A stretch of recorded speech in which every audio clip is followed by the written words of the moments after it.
नमस्कार विद्यार्थी मित्रांनो, मी प्राध्यापक मांडके HK, विषय मराठी. आज आपल्यासमोर वीरांना सलामी या पाठाविषयी माहिती सांगत आहे. यापूर्वी आपण 3 लेक्चर या पाठावरती घेतलेले होते आणि यामध्ये अनुराधा प्रभुदेसाई या जम्मू काश्मीरमधील जो भाग आहे लेह लडाख, याला त्यांनी एक पर्यटक म्हणून भेट दिलेली होती आणि त्यांनी कारगिलमधला जो विजयस्तंभ होता त्या विजयस्तंभाला भेट दिल्यानंतर एक शपथ घेतलेली आहे की मी इथून पुढं 5 वर्ष या ठिकाणी येईन, इथल्या जवानांना या ठिकाणी भेटेन. अशी शपथ घेतल्यानंतर ती त्यांनी प्रत्यक्षात या ठिकाणी उतरवलेली आहे. आणि श्रावण महिन्यामध्ये राखी पौर्णिमेच्याच दिवशी आपल्या खऱ्या रक्षणकर्त्याला राखी बांधण्यासाठी त्या लेह आणि लडाख या परिसरामध्ये गेलेले आहेत. तर प्रथमतः 14 कोअरच्या सेक्टरमधील कर्नल झा यांची त्यांनी भेट घेतलेली आहे. कर्नल झा यांच्या भेटीनंतर रक्षाबंधनाचा कार्यक्रम संपल्यावरती त्या लडाख या ठिकाणी जाणार आहे. तर तो जो द्रास आणि कारगिलचा जो भाग आहे त्या भागाकडं त्या निघालेल्या आहेत. हा जो प्रवास आहे या प्रवासामध्ये त्यांच्याबरोबर 24 साथीदार आहेत आणि या 24 जणांच्या या बरोबरती जो कारगिलमधला जो प्रदेश आहे त्याला त्या भेट देणार आहेत. जातानाच एका पुलावरती त्यांच्या गाड्या थांबलेल्या आहेत आणि गाड्या थांबल्यानंतर तिथं एक शिपाई जो जवान होता तो त्यांना दिसलेला आहे. त्या सैनिकाला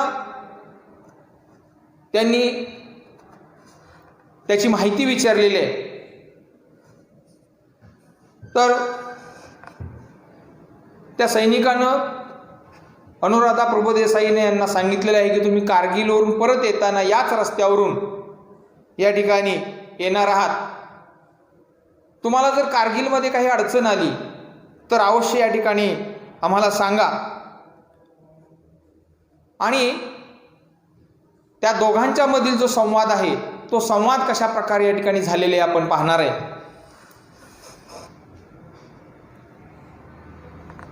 तो जो सैनिक आहे तो सैनिक अनुराधा प्रभुदेसाई यांना म्हणतो की कल आपको इसी रास्ते से वापस जाना है. बढ़िया, कल फिर मिलेंगे. छान, आपण उद्या भेटू असं त्यांनी सांगितलेलं आहे. तेव्हा तो सैनिक म्हटलेला आहे नाही, कल मैं नहीं रहूंगा, मेरा बडी होगा. काल माझी या ठिकाणी ड्यूटी असणार नाही, माझा साथीदार आहे त्याची ड्यूटी असेल, मतलब मेरा साथी होगा.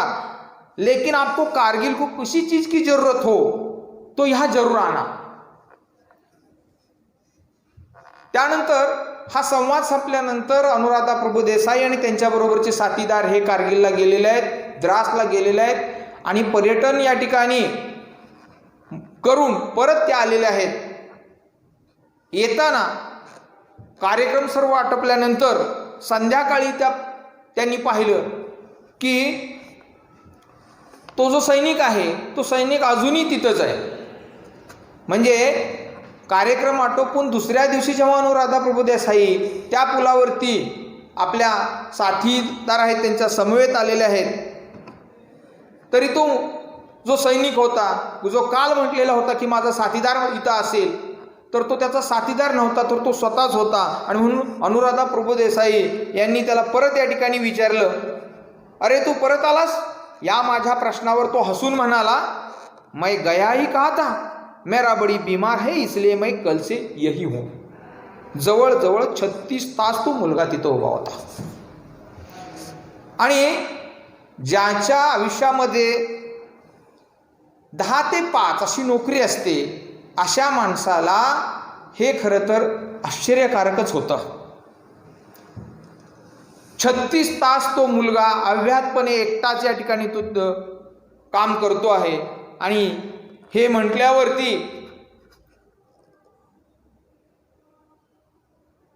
अनुराधा प्रभुदेसाई यांनी त्या सैनिकाला पुन्हा प्रश्न विचारला की अरे तुझा बडी आज पण आला नाही तर? यावरती तो मुलगा हसून या ठिकाणी म्हटला की मैडम कोई बात नहीं, वो ठीक होने तक मैं यहाँ खड़ा रहूंगा, चाहे और 2 दिन भी क्यों ना लगे. अजून 2 दिवस जरी तो या ठिकाणी आला नाही तर त्याच्यासाठी मी इथं उभा राहीन. म्हणजे 2च दिवस या ठिकाणी तो जर सैनिक आला नाही तर आपण या ठिकाणी दुसरा माणूस या ठिकाणी नियुक्त करू असं तो म्हटलेलं नाही. तर तो आपला साथीदार जोपर्यंत इथं येणार नाही तोपर्यंत आपण या ठिकाणी थांबू असं तो अगदी ठामपणे म्हटलेलं आहे आणि सहजतेनं म्हटलेलं आहे. यावरती अनुराधा प्रभुदेसाई यांनी त्याला विचारलेलं आहे की हे तू इतक्या सहजतेने कसं काय म्हणतोस?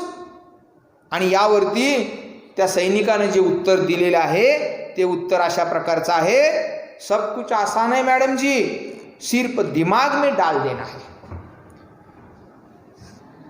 त्या सैनिकाचं विचार असे आहेत की आपल्या देशासाठी, आपल्या देशाच्या रक्षणासाठी, आपल्या साथीदारासाठी आपण एकदा जर डोक्यामध्ये विचार आणले, मनामध्ये एकदा निश्चय केला की आपण आपलं सर्वस्व अर्पण करायला इथं तयार आहोत, तर 36 तास काय, अजून कितीतरी दिवस या ठिकाणी आपण उभा राहू शकतो, काम करू शकतो, हे त्यानं सांगितलेलं आहे. आणि अनुराधा प्रभुदेसाई यांना या ठिकाणी हे स्पष्ट असं दिसलेलं आहे की केवळ 5-6 तास काम करणारे माणसाची मानसिकता आणि सैनिकांची मानसिकता याच्यामध्ये कसा फरक आहे. या सैनिकांना आपल्या मनामध्ये निश्चय केलेला आहे की कोणत्याही कठीण प्रसंगामध्ये आपण इथं उभा राहायचं, कोणत्याही अडचणी आल्या तरी त्याला धैर्यानं तोंड द्यायचं, हे ठरवूनच हे सैनिक या ठिकाणी इथं काम करतात. आणि खऱ्या अर्थानं आपलं रक्षण करण्यासाठी सीमेवरती हे जे सैनिक उभा असतात त्यांना कितीतरी संकटांना सामना करावा लागतो. तो केवळ आपला साथीदार आजारी आहे एवढाच नव्हे, कधी कधी प्रदेशामध्ये बर्फवृष्टी होते, अगदी तापमान 0°C म्हणजे उणे तापमान गेलं तर हे सैनिक तिथं काम करतात. आणि अशा कठीण प्रसंगामध्ये या सीमेवरती हे जे सैनिक सातत्यानं या ठिकाणी डोळ्यामध्ये तेल टाकून आपली जबाबदारी पूर्ण करतात. आणि ते आपली जबाबदारी पूर्ण करतात म्हणून आपण आपल्या देशामध्ये सुरक्षित आहोत. आपल्या देशामध्ये आपण सर्व या ठिकाणी आनंद उपभोगत आहे, त्याला कारणीभूत आहेत ते सीमेवरचे जवान. यानंतर लेखिका दुसऱ्या वर्षी 2006 मध्ये या ठिकाणी लडाखला गेलेल्या आहेत. आणि या 2006 मध्ये ज्या लेखिका लडाखच्या प्रदेशामध्ये गेलेल्या आहेत त्यावेळेचं वर्णन लेखिकेने इथून पुढे केलेलं आहे. 2006चं जे लडाखचं दर्शन लेखिकेचं आहे यामध्ये लेखिका म्हणतात की यावर्षी लडाखनं वेगळंच रूप धारण केलेलं होतं, जणू आभाळच फाटलं होतं. ज्या प्रदेशामध्ये अगदी कमी पाऊस पडतो अशा प्रदेशामध्ये आज अचानक असा पाऊस पडलेला आहे की नद्या नाल्यांना या ठिकाणी पूर आलेला आहे आणि सर्वत्र पाणी या ठिकाणी पसरलेलं आहे. या लडाखी मुलांना इथले हे नवलाईच आहे, कारण लडाख हा जो प्रदेश आहे यामध्ये अतिशय कमी पाऊस पडतो, सरासरीपेक्षाही कमी पाऊस या ठिकाणी असतो. आणि अशा प्रदेशामध्ये अचानक पाऊस पडला आणि लेखिका या प्रदेशाला पुन्हा भेट देण्यासाठी गेलेल्या आहेत. यावर्षी पुन्हा त्यांना सैनिकांना राखी बांधायची आहे म्हणून त्या गेलेल्या आहेत. तर त्यांना कळलं की पुढील सर्व मार्ग पावसामुळे बंद आहेत. आता एकच मार्ग त्यांच्या पुढे शिल्लक होता, तो म्हणजे कर्नल झा यांचा. आणि कर्नल झा यांना भेटल्याशिवाय आपण जायचं नाही असं त्यांनी निश्चय घेतलेला आहे. त्या म्हणतात दिमाग में डाल दिया था, म्हणजे डोक्यामध्ये घेतलेलं होतं. लेखिका सतत या ठिकाणी 5 वर्ष इथल्या सैनिकांच्या भेटीला जाते, रक्षाबंधनाचं औचित्य साधून जाते, तेव्हा त्यांनाही अशा अडचणी आलेल्या आहेत. हे गोष्ट आपण या ठिकाणी विसरता कामा नये. आणि कर्नल झा यांना भेटण्यासाठी त्या गेलेल्या आहेत. बरोबर 5 वाजता या ठिकाणी कर्नल झा या ठिकाणी आलेले आहेत. अतिशय प्रेमाने कर्नल झा यांनी लेखिका आणि त्यांच्याबरोबर आलेल्या लोकांचं या ठिकाणी स्वागत केलेलं आहे. आमची अडचण त्यांनी समजून घेतलेले आहेत आणि पावसामुळं या ठिकाणी कुठले मार्ग बंद झालेले आहेत, कुठले मार्ग या ठिकाणी सुरू आहेत याची चौकशी केलेली आहे. आणि चौकशी केल्यानंतर लेखिकेला ते म्हटलेले आहेत, निसर्गापुढं आपलं काहीच चालत नाही, उदास होऊ नका, आपके हौसले बुलंद है. तुमच्या मनामध्ये एवढे दृढ निश्चय आहेत, तुमच्या मनामध्ये आत्मविश्वास आहे, मनोबल एवढं उन्नत आहे की तुम्ही कार्यक्रमात थोडा बदल करून या ठिकाणी तिथपर्यंत निश्चित पोचाल. शेवटी आम्ही या ठिकाणी सर्व रस्ते कशा प्रकारे कधी मोकळे होतील याचे वाट पाहत होतो आणि नंतर हॉटेलवर या ठिकाणी पोचलेलो आहे. तेव्हा कर्नल झा यांच्या सूचनेनुसार प्रथम आम्ही लेहच्या ऐवजी द्रास कारगिल या परिसरामध्ये जायचं निश्चित केलेलं आहे. कारगिल द्रास हा जो प्रदेश आहे यामध्ये Tololing, 3 people, Batra top, tiger hill इथल्या स्थळांना आम्ही या ठिकाणी भेटी देणार आहे. इथल्या सैनिकांना भेटून या ठिकाणी आम्ही परत या ठिकाणी येणार होतो. आणि हा जो परिसर आहे की यामध्ये आम्ही यापूर्वी येऊन गेलेलो आहे आणि त्यामुळे तो अतिशय परिचयाचा वाटलेला आहे. तिथल्या सैनिकांना आम्ही भेटलो, जड अंतःकरणाने या ठिकाणी त्यांचा निरोप घेतला आणि रात्रीच्या 10 वाजता या ठिकाणी परत आम्ही लेहकडं चाललेलो आहोत. उद्या कुठं जायची यांची आखणी आम्ही या ठिकाणी करत आहोत. आणि एवढ्यात काय झालेलं आहे की रात्रीचे त्या अंधारामध्ये आमच्या विचारांना करकचून ब्रेक लागलेला आहे. आमच्या गाड्या जो आमचं बरोबर असणारे 30-34 साथीदार होते त्यांच्यासह चाललेले असताना अचानक हातामध्ये टॉर्च घेतलेले 3 सैनिक आलेले आहेत. त्यांनी आम्हाला थांबण्याचा इशारा केलेला आहे आणि सांगितलेलं आहे पुढं जो खलसेचा पूल आहे हा खलसेचा पूल या ठिकाणी कोसळलेला असल्यामुळं तुम्हाला इथून पुढं जाता येणार नाही. म्हणजे आम्ही कारगिलवरून परत येतो, तो लेहला परत या ठिकाणी आम्हाला जायचं होतं, पण लेहला जाण्यासाठीच या ठिकाणी आम्हाला त्या पुलामुळे अडचण निर्माण झालेली होती. आता माघारी जाणं सुद्धा दुरापस्त होतं, पुढचा रस्ताही या ठिकाणी बंद होता. काय करायचं असं विचार या ठिकाणी आमच्या डोक्यामध्ये अतिशय वेगानं चक्र डोक्यामधली फिरू लागली.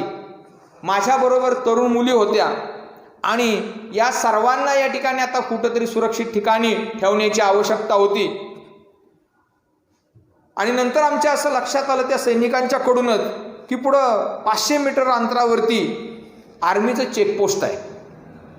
आम्ही त्या सैनिकांना विनंती केलेली आहे की त्या चेकपोस्टपर्यंत आम्हाला जाऊ द्या.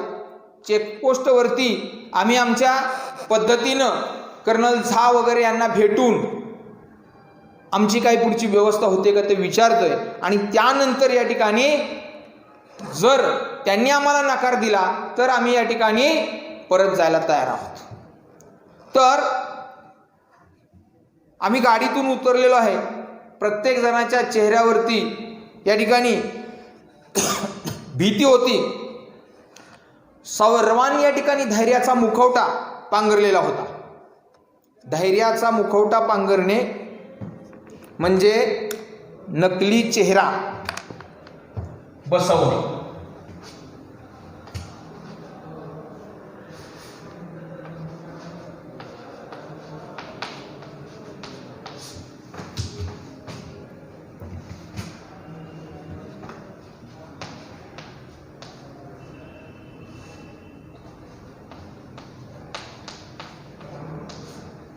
तर आम्ही कोणतीही मनामध्ये भीती बाळगत नाही असा मुखवटा चेहऱ्यावरती या ठिकाणी आम्ही पांघरलेला आहे. आणि हा मुखवटा जरी आम्ही पांघरला असला तरी सुद्धा या ठिकाणी खऱ्या अर्थानं आम्हाला अशा रात्रीच्या अंधारात आणि एवढ्या सोबत मुली, तेही लेह वगैरेचा जो परिसर आहे की ज्या ठिकाणी वारंवार या ठिकाणी अतिरेक्यांचे हल्ले होतात, अशा ठिकाणी त्या मुलींच्या बरोबर होतो. तर आम्ही अशा प्रकारे भीत या ठिकाणी त्या चेकपोस्टवरती पोहोचलेलो आहे. थंडीमुळे या ठिकाणी आम्ही अतिशय गारठून गेलेलो होतो. तेव्हा TCP चेकपोस्टवरचे जे सैनिक होते यांनी प्रथम आम्हाला या ठिकाणी गरम पाणी दिलेलं आहे आणि आम्हाला उबदार केलेलं आहे. रात्रीचे 10:30 वाजलेले आहेत आणि खूप कटपटीनंतर या ठिकाणी कर्नल झा यांना फोन लागलेला आहे. समोरून कर्नल झा यांचा आवाज आलेला आहे, अरे कैसे हो आप, मी तुमच्याच फोनची वाट पाहत होतो. चिंता करू नका, माझा एक बंदा येईल, तुमची त्या युनिटमध्ये राहायची सोय होईल. बंदा म्हणजे इसम, ओळखीची व्यक्ती. कर्नल झा यांनी या ठिकाणी फोन केल्या या ठिकाणी सांगितलेलं आहे की माझा एक बंदा या ठिकाणी तुम्हाला भेटायला येईल. याचा अर्थ रात्रीच्या 10:30 वाजेपर्यंत कर्नल पदावरील व्यक्ती अनुराधा प्रभू देसाई आणि त्यांच्याबरोबरच्या सहकार्याची वाट पाहतायत, त्यांचा निरोप येण्याची वाट पाहतायत. अनुराधा प्रभू देसाई यांचं कार्य असं आहे की त्या सतत 5 वर्ष या सैनिकांना राखी बांधण्यासाठी जाणार आहेत. म्हणजे खऱ्या अर्थानं सैनिकांनी अनुराधा प्रभू देसाई यांच्यामध्ये बहीण भावाचं नातं निर्माण झालेलं आहे. आणि निश्चितच आपल्या बहिणीची काळजी म्हणून का होईना, पण कर्नल झा रात्री 10:30 वाजेपर्यंत त्यांच्या फोनची वाट पाहत आहेत. आणि फोन लागल्यानंतर त्यांनी सांगितलं की तुमची त्या युनिटमध्ये राहण्याची सोय केली जाईल. आणि खरंच आमची वाट पाहणारे आणि आमची पुढील व्यवस्था करून ठेवणारे कर्नल झा यांच्याबद्दल या ठिकाणी माझ्या मनामध्ये त्या लष्कराबद्दल, त्या सैनिकांच्याबद्दल जो अभिमान तयार झालेला आहे, आत्मीयता तयार झालेली आहे. आमच्या पोतडीमध्ये त्यांच्या ऋणाचं एक गाठोडं साठलेलं आहे. खरंच कर्नल झा आणि सीमेवर असणारे भारतीय सैनिक यांनी सेवा परमो धर्म अशा प्रकारची एक मानसिकता करून ठेवलेली आहे. म्हणजे सेवा हाच धर्म, अशी मानसिकता त्यांनी तयार करून ठेवलेली आहे. आणि खऱ्या अर्थानं आम्हाला आमची जी संकुचित प्रवृत्ती असते, समाजाला सहकार्य न करता सुद्धा या ठिकाणी आम्ही समाजाचं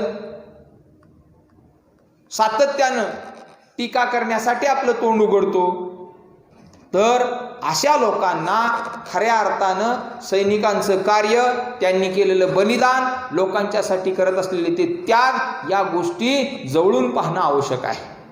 अनुराधा प्रभू देसाईंनी हे जवळून पाहिलेलं आहे. आणि म्हणूनच या ठिकाणी ते म्हणतात की एक ऋणाचं मोठं गाठोडं त्यांच्यामुळं आमच्यावरती झालेलं आहे. आणि आपोआपच गालावरती या ठिकाणी अश्रूंची माळ वाहिलेली आहे.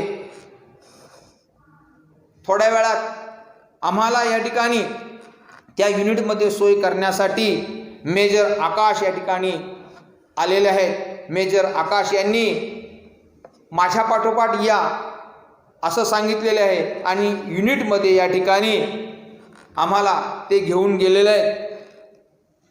युनिटमधल्या सर्व सैनिकांनी आमचं या ठिकाणी स्वागत केलेलं आहे. सर्वजण रात्री 10:30 नंतर आमच्या राहण्याची, जेवणाची व्यवस्था करू लागलेल्या आहेत. अगदी सर्व गोष्टी त्यांना आमच्या या ठिकाणी स्वतःहून करायच्या होत्या. कामकरी मुंगी ज्या पद्धतीनं सतत कामामध्ये व्यस्त असते, तसे हे सैनिक कामाला लागलेले आहेत. झपाझप या ठिकाणी कामं करू लागलेले आहेत. त्यांच्या चेहऱ्यावरती आत्यंतिक कार्यव्यग्रता दिसत होती. म्हणजे कामामध्ये ते सतत व्यस्त होते. आपल्याला रात्री 10:30 वाजता कोणासाठी तरी स्वयंपाक करावा लागतोय, आपल्याला रात्री 10:30 वाजता कोणाला तरी या ठिकाणी सोय करण्यासाठी म्हणून इथं काम करावं लागतंय, असा कोणताही भाव त्यांच्या चेहऱ्यावरती दिसत नव्हता, त्यांच्या कृतीमधून कोणताही अशा प्रकारे भाव दिसत नव्हता. खरंच सैनिक असून सुद्धा या ठिकाणी त्यांच्या मनामध्ये इतकं ममत्व आणि प्रेम मला दिसत होतं. त्यांचा पाहुणचार पाहून लेखिका अनुराधा प्रभुदेसाई म्हणतात की माझ्या किंवा आमच्या शहरातील आत्मकेंद्रीय आणि संकुचित आयुष्याला धक्का पोचलेला होता. आणि खरंच या ठिकाणी स्वयंमधून कोहम असा सूर निनादू लागलेला होता. मी कोण असा या ठिकाणी स्वर निनादू लागलेला होता. आभारी आहे. पुढच्या पाठामध्ये आपण या ठिकाणी 2007 मधील लेखिका या परिसरामध्ये गेल्यानंतर काय या ठिकाणी त्यांना अनुभव आलेले ते पाहणार आहे.